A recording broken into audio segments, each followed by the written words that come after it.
వచ్చిన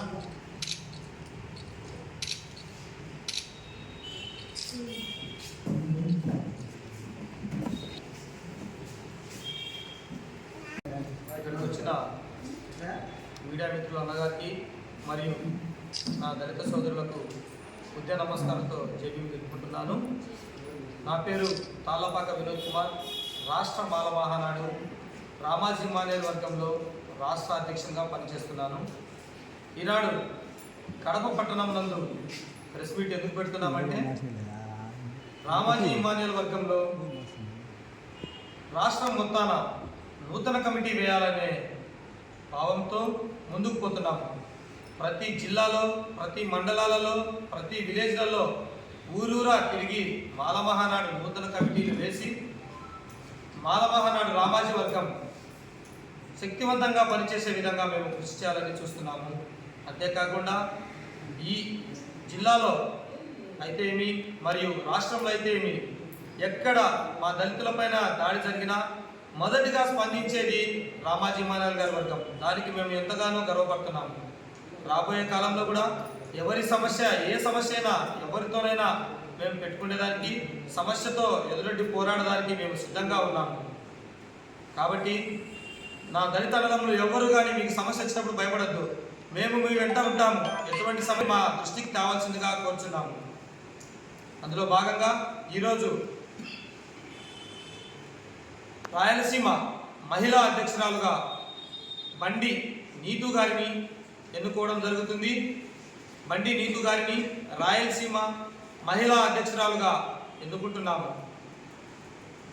చూసుకుంటే రాష్ట్రంలో జరుగుతున్నటువంటి అనేక దళిత భూదందాలపై, దళితుల భూములను ఎంతోమంది అగ్రకులస్తులు కబ్జా చేయడంలో ఎన్నోసార్లు మేము కలెక్టర్ గారికి, ఆర్డీఓ గారికి ఫిర్యాదు ఇస్తున్నాం. కానీ ఎటువంటి స్పందన లేదు. దయచేసి అధికారులు ఇప్పటి నుంచైనా దళితుల పిటిషన్ల పట్ల విలువతో కూడిన వెరిఫికేషన్ చేయాలని కోరుకుంటూ సెలవు తీసుకుంటున్నాను.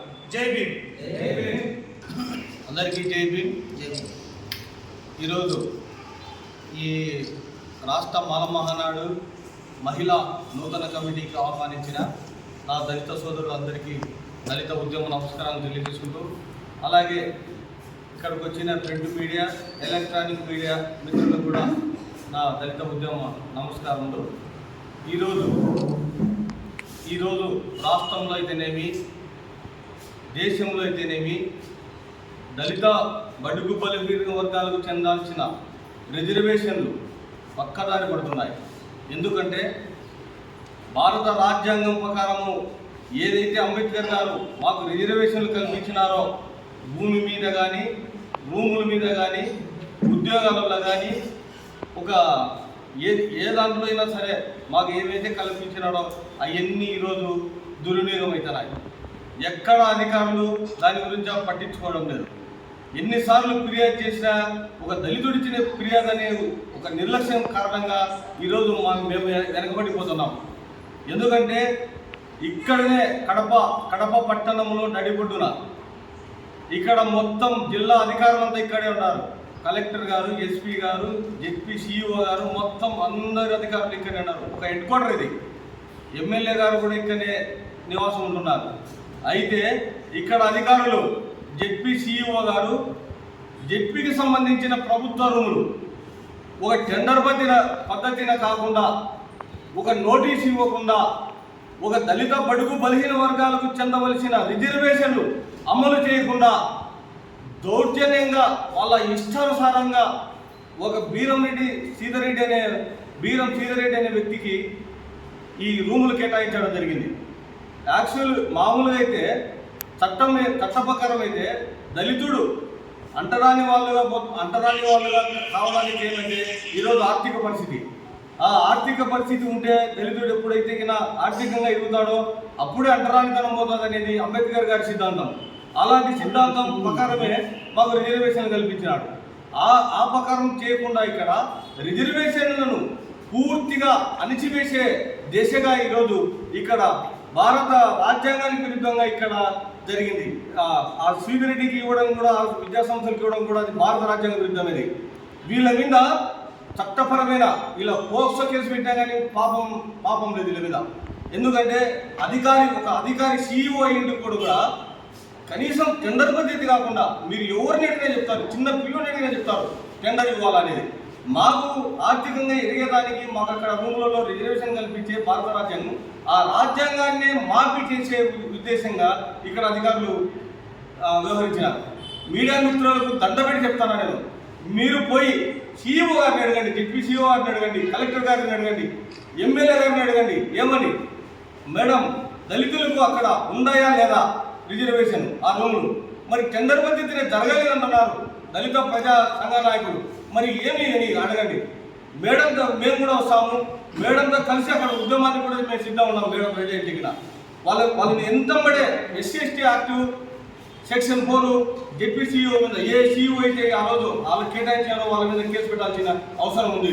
ఈరోజు భారత రాజ్యాంగాన్ని రక్షించుకోవడానికే ఈరోజు ఈ ఉద్యమాలు ఇవన్నీ చేస్తున్నాం. ఎంతోమంది రెక్కాడితే డొక్కాడని ప్రజలు ఉన్నారు కడపలో. మరి బీరం శ్రీధరెడ్డి అనే వ్యక్తి ఏమన్నా రెక్కాడితే డొక్కాడని పరిస్థితి ఉంది ఆయనకు అన్ని రూములు కేటాయించడంలో మొదలుపోయింది. ఏం చేస్తున్నారు ఇక్కడ కలెక్టర్ గారు? మేము ఇప్పుడు ఈయన పెండికట్టి సాగర్ అని 3 సార్లు ఇచ్చాడు కలెక్టర్ గారికి, ఫిర్యాదు చేసినాడు, ఇంతవరకు స్పందన లేదు. మళ్ళీ తిరుగుబాటు డిప్యూటీ CEO గారికి, ఇప్పుడు డిప్యూటీ CEO గారికి ఫోన్ చేస్తే ఎదురుదాడి, ఏదన్నా గట్టిగా మాట్లాడుతున్నామని ఫోన్లో మాట్లాడితే, ఏమయ్యా మా హక్కుల గురించి మేము ఎందుకు అంటే చేశామంటే మేము కాదని చెప్పడము, ఇలా బెదిరియడము, ఏంది ఇది సమంజసమా? అసలు ముందు ఎక్కడున్నాం మేము? భారతదేశంలో ఉన్నామా లేకుంటే పాకిస్తాన్లో ఉన్నామా? దళితులు మా హక్కులను ఎందుకు కాల రాస్తున్నారు? ఎందుకు వాళ్ళ మీద క్రిమినల్ కేసు పెట్టడం లేదు? ఈ విషయంలో పూర్తిగా నేను వ్యతిరేకిస్తున్నాను. ఒక 3-4 రోజులు కార్యాచరణ ప్రకటిస్తా. 3-4 రోజులు ఈ కడప ఇండ్లు నేను తిరుగుతా, పాదయాత్ర చేసి తిరిగి ఇక్కడ జెడ్పీ ఆఫీస్ నందు జరిగిన అవినీతి అక్రమాలను ప్రతి ఇంటికి తెలియజేస్తా. ఎందుకంటే మేము అది కాపాడుకునేది రాజ్యాంగం, మేము కాపాడుకోవాలి, మా హక్కులు మేము కాపాడాలి. హక్కులు కోల్పోయినప్పుడు ఏ ప్రయోజనం? మేము బ్రతికి కూడా సుఖం లేదు మేము. ఎందుకంటే మా హక్కులు కాపాడలేనప్పుడు మేము ఈ కండువాలు ఎందుకు? మేము నాయకులు ఎందుకు అనిపించుకోవాలా? కాబట్టి నేను ఒక్కటే చెప్తానా, మా ఉసురు అనేది తగులుకుంటుంది. దళిత బడుగు బలిగిన వర్గాల ఉసురు తగులుకుంటుంది. మీకు అధికారులకు ఎవరైతే దీనికి ప్రోత్సహించినారో వాళ్ళకు కూడా మా ఉసురు తగులుకుంటుందని హెచ్చరిస్తున్నా. ఒకవేళ మీరు అధికారం ఉండొచ్చు, బలవంతులు కావచ్చు, బలజ్ఞులు కావచ్చు, కానీ దేవుడు అనేవాడు ఒకడు ఉంటాడు.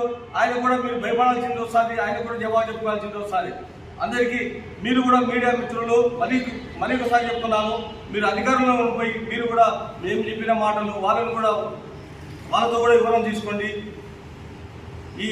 ఈ రాష్ట్ర మాల మహానాడు తరఫున ఇంకా అనేక ఉద్యమాలు చేసేదానికి, ఈ రాష్ట్ర మాల మహానాడును బలోపేతం చేసేదానికి ఇక రాష్ట్ర అధ్యక్షులు, రాష్ట్ర జనరల్ సెక్రటరీ, రాష్ట్ర ఉపాధ్యక్షులు, రాష్ట్ర కమిటీ పూర్తి స్థాయిలో ఈ రాష్ట్ర కమిటీలు బలోపేతం చేసి ప్రతి గ్రామానికి పోయి రాష్ట్ర మాల మహానాడు యొక్క దళిత బడుగు బలహీన వర్గాల విధి విధానాలు తెలుసుకొని ప్రభుత్వం మీద ఒత్తిడి తెచ్చి ప్రభుత్వంతో మాకు రావాల్సినవి ఏమైతే ఉన్నాయో అవి పోరాటంతో సాధించుకుంటామని రాష్ట్ర మాల మహానాడు తరఫున నేషనల్ పరిషత్గా హెచ్చరిస్తున్నాను.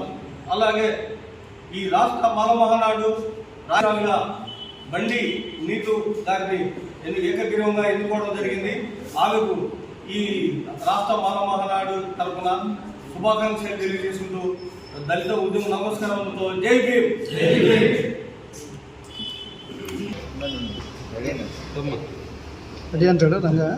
చెప్పండి.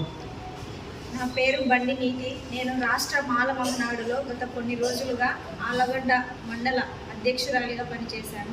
ఇప్పుడు రాష్ట్ర మాల మహానాడులో జాతీయ అధ్యక్షులైన రామోజీ ఇమ్మానుయల్ గారు, రాష్ట్ర అధ్యక్షులైన వినోద్ గారు నన్ను రాయలసీమ అధ్యక్షురాలుగా ఎన్నుకోవడం జరిగింది.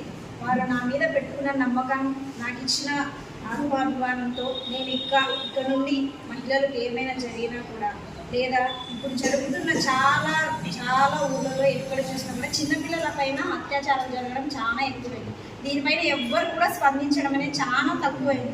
పోలీస్ స్టేషన్లో కేసు పెట్టినా అది ఏం జరగదు, కోర్టులో కేసు పెట్టినా ఏం జరగదు. మనం ఏం నేర్చుకుంటున్నాం దీని నుంచి? సమాజం వస్తుంది, మారుతుంది, పోతూ ఉంది. పెద్ద వాళ్ళు వస్తున్నారు, పోతున్నారు, కానీ బడుగు బలహీన వర్గాల వారికి ఏ న్యాయం అనేది జరగడం లేదు. ఈరోజు నన్ను ఎన్నుకున్న తర్వాత నుంచి రేపటి నుంచి నేను ప్రతి ఒక్క మహిళకు అండగా నిలబడతానని, ప్రతి ఒక్క మహిళ ఎప్పుడైనా సరే ఏ సహాయం కోసమైనా నాకు ఫోన్ చేసి నన్ను సహకరించవచ్చు. నేను వారికి అన్ని విధాలుగా సహాయపడతాను. ఇక్కడికి వచ్చిన వారందరికీ నా నమస్కారాలు తెలియజేసుకుంటూ నేను వస్తా అని మాకు చెప్పడం జరుగుతుంది. ఆయన పనిచేసినటువంటి క్రమశిక్షణను బట్టి ఇప్పుడు ఆయనకు రాయలసీమ నుండి మేము రాష్ట్ర సమన్వయకర్తగా ఆయనను ఏకగ్రీవంగా రామాజీ మానేలన్న గారి ఆదేశాల మేరకు ఎన్నుకోవడం జరుగుతుంది. అన్నకు మొదటగా కంగ్రాచులేషన్స్ తెలుపుతున్నాను. అన్నగారు కూడా రాష్ట్రంలో జరగబోయే ప్రతి వాటిపైన స్పందిస్తూ ముందుకు దూసుకుపోవాలని కోరుకుంటూ సెలవు తీసుకుంటున్నాను. జై భీమ్. రాష్ట్ర మాలమహానాడులో పనిచేస్తున్న నన్ను రాయలసీమ అధ్యక్షులుగా ఉన్న నేను రాష్ట్ర సమన్వయకర్తలు ఎన్నుకున్న మా జాతీయ అధ్యక్షులు విమానన్న గారికి, వినోదన్న గారికి నాకు ధన్యవాదాలు. జై భీమ్.